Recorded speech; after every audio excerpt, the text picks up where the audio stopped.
Buenas tardes a todos, muchas gracias por estar aquí. Hoy vamos a hablar de algo que a casi todos nos han contado de una manera, pero que en realidad es mucho más bonito y más largo. La gran parte de la gente cree que España empezó con los reyes católicos, con la boda de Isabel y Fernando en el año 1469. Dicen ahí nació España con esa unión. Y sí, es un momento muy importante, pero no es el principio, es más bien el final de una historia muy larga. Imagínese usted, en España no apareció de repente. Llevamos más de 2000 años construyéndola poco a poco, con tribus antiguas, con invasiones, con gente que luchó mucho y con un rey que hace más de 1300 años ya soñaba con unir toda esta tierra bajo una sola bandera. En este video vamos a ir despacito, paso a paso, para ver cómo nació realmente España. No es una historia de un solo día, es una historia de muchos siglos, llena de esfuerzo, de sueños y de ganas de estar juntos. Si le gusta la historia de verdad, quédese conmigo. Vamos a viajar en el tiempo, con calma, para entenderlo todo bien. Antes de que nadie hablara de España, esta tierra que hoy llamamos Península Ibérica era un lugar muy variado. No había un país, había muchos pueblos distintos, cada uno en su sitio, con sus costumbres.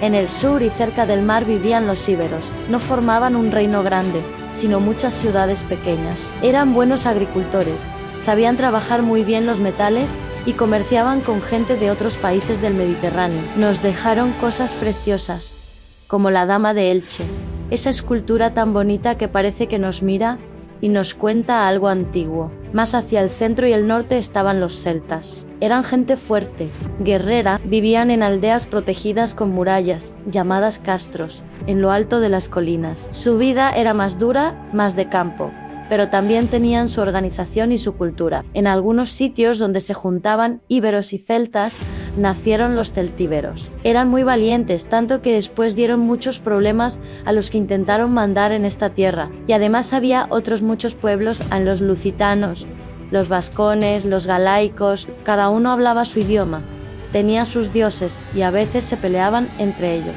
No había unión, eran como piezas de un puzzle que todavía no encajaban. Luego llegaron personas de fuera, al principio solo para comerciar. Los fenicios, que eran grandes navegantes, fundaron una ciudad que hoy es Cádiz. Buscaban metales preciosos. Después vinieron los griegos y dejaron colonias, trayendo sus ideas, su arte, pero todo cambió cuando llegó Cartago, una ciudad muy poderosa. No querían solo comprar y vender, querían mandar. El padre y el hijo de la familia Barca, Amílcar y Aníbal, conquistaron mucho del sur y del este. Fundaron Cartagena. Por primera vez, alguien intentaba unir una parte grande de la península, pero bajo su poder. Roma, que era el gran enemigo de Cartago, no lo permitió. Empezó una guerra muy grande, la Segunda Guerra Púnica, y sin que nadie lo supiera. Entonces, esa guerra fue como el primer paso hacia lo que después sería España. Roma vino solo para ganar la guerra, pero al final se quedaron y cambiaron todo. En el año 218 a.C., los soldados romanos llegaron a Ampurias. Su idea era parar a Aníbal.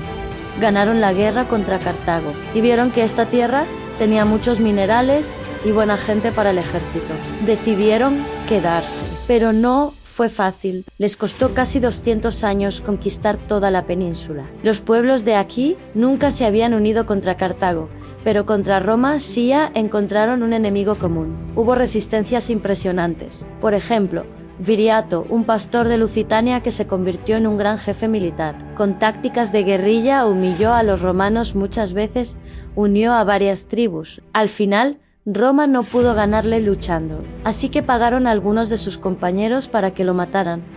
Mientras dormían, fue una traición. Otra historia muy fuerte es la de Numancia, una ciudad pequeña de los celtíberos. Resistió casi 20 años. Roma mandó a su mejor general, Escipión, el que había destruido Cartago. Tuvo que hacer un muro enorme alrededor de la ciudad, de 9 kilómetros.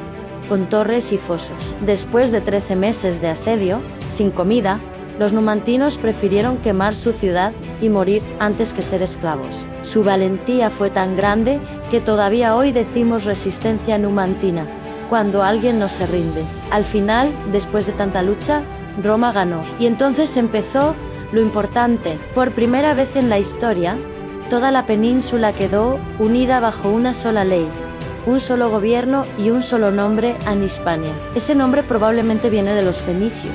Puede significar tierra de metales o tierra de conejos. Los romanos lo usaron para toda la provincia. No fue solo unir el mapa, fue cambiar la vida de la gente. Construyeron carreteras que conectaban todo. Hicieron acueductos como el de Segovia, que todavía funciona. Teatros preciosos en Mérida. Puentes como el de Alcántara, que lleva 2000 años en pie. Pero lo más importante, no se vean, trajeron su idioma, el latín, del que nacieron después el castellano, el catalán, el gallego y el portugués. Trajeron leyes que todavía influyen en las nuestras. Y sobre todo, la idea de que todos formábamos parte de algo más grande. Gente nacida aquí llegó a ser emperadores de Roma, Trajano y Adriano, filósofos como Séneca. Hispania se convirtió en una de las partes más importantes del imperio. Por primera vez, desde los Pirineos hasta el sur, la gente se sentía parte de lo mismo. Aunque fuera por la fuerza, los cimientos de España ya estaban ahí. Pero los grandes imperios se caen.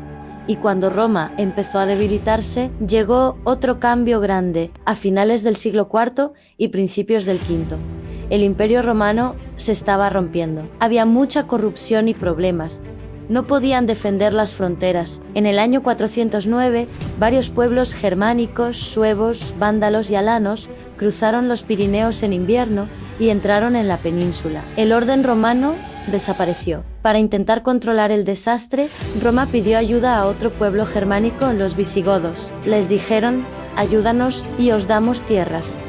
Los visigodos ayudaron y se quedaron. Pusieron su capital en Toledo. Eran pocos, unos 150.0, comparados con millones de hispanoromanos que ya vivían aquí. Hablaban otro idioma, tenían otras leyes y, lo más importante, otra religión. Eran cristianos arrianos, y los católicos de aquí lo veían como una herejía. No se mezclaban mucho, ni siquiera se podían casar entre ellos. La unión parecía imposible. Pero en el año 569 llegó un rey diferente en Leovigildo. No era solo un guerrero, era un hombre con visión. Miró el mapa roto y pensó: quiero unir esta tierra como en los tiempos de Roma. Pero con mi corona luchó sin parar. Conquistó el reino de los suevos en el noroeste. Peleó con los vascones en el norte. Derrotó a los bizantinos en el sur. Por primera vez desde los romanos, un solo rey controlaba casi toda la península. Pero Leovigildo sabía que las conquistas con espada no duran si no hay unión de verdad. Así que hizo cosas muy importantes. Permitió que godos e hispanoromanos se casaran. Intentó hacer leyes iguales para todos. Copió cosas de los emperadores romanos. Puso su cara en las monedas. Usó trono y ropa de emperador.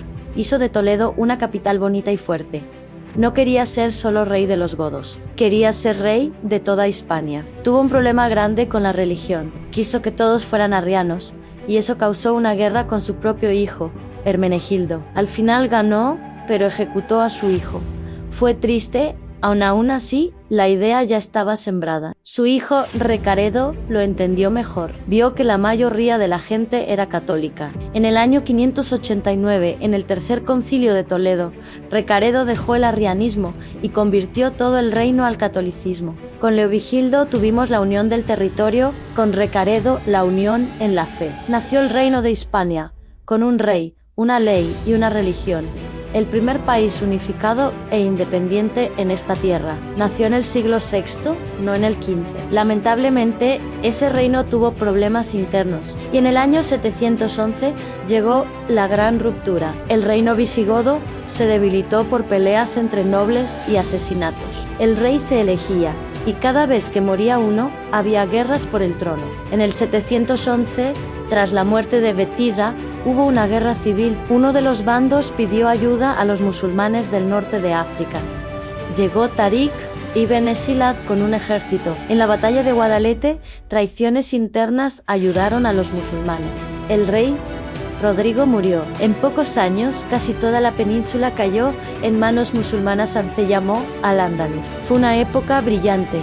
Entre ciudades como Córdoba o Granada, eran las más avanzadas de Europa, con mucha ciencia, arte y cultura. Pero en las montañas del norte, un grupo pequeño no se rindió. Liderados por don Pelayo, ganaron una batalla en Covadonga alrededor del 722.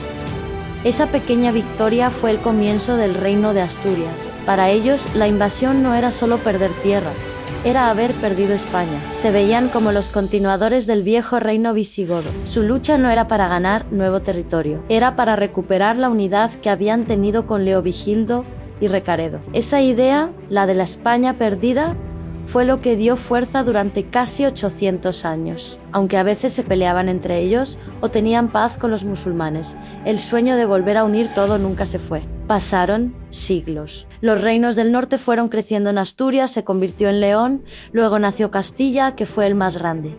En el este, Aragón, al oeste, Portugal. En 1212, en las Navas de Tolosa, por primera vez Castilla, Aragón y Navarra lucharon juntos y ganaron una victoria muy importante. Después, reyes como Fernando III conquistaron Córdoba y Sevilla. Quedó solo Granada. En 1469, Isabel de Castilla y Fernando de Aragón se casaron. No fue una unión completa de reinos al principio, cada uno mantuvo sus leyes y su dinero, pero gobernaron juntos. Con el lema tanto monta, monta tanto. Trabajaron para unir más el poder, crearon un ejército fuerte y terminaron la reconquista. En 1492, el 2 de enero, Boabdil entregó Granada. Ese mismo año expulsaron a los judíos para unir la religión y ayudaron a Colón a salir en su viaje. Isabel y Fernando no inventaron España, terminaron de unir las piezas de un puzzle que llevaba miles de años formándose. Entonces, cuando nació España, no hay un día exacto. España se fue construyendo con el tiempo, en las luchas contra Roma, en las carreteras y leyes romanas, en el sueño de Leovigildo, en la fe compartida de Recaredo, en la idea de recuperarla después del 711 y al final con Isabel y Fernando. Es una de las historias más antiguas y bonitas del mundo. Todavía se sigue escribiendo. Si le ha gustado este recorrido tranquilo por nuestra historia, suscríbase al canal y active la campanita. Y me gustaría saber qué parte le ha parecido más interesante: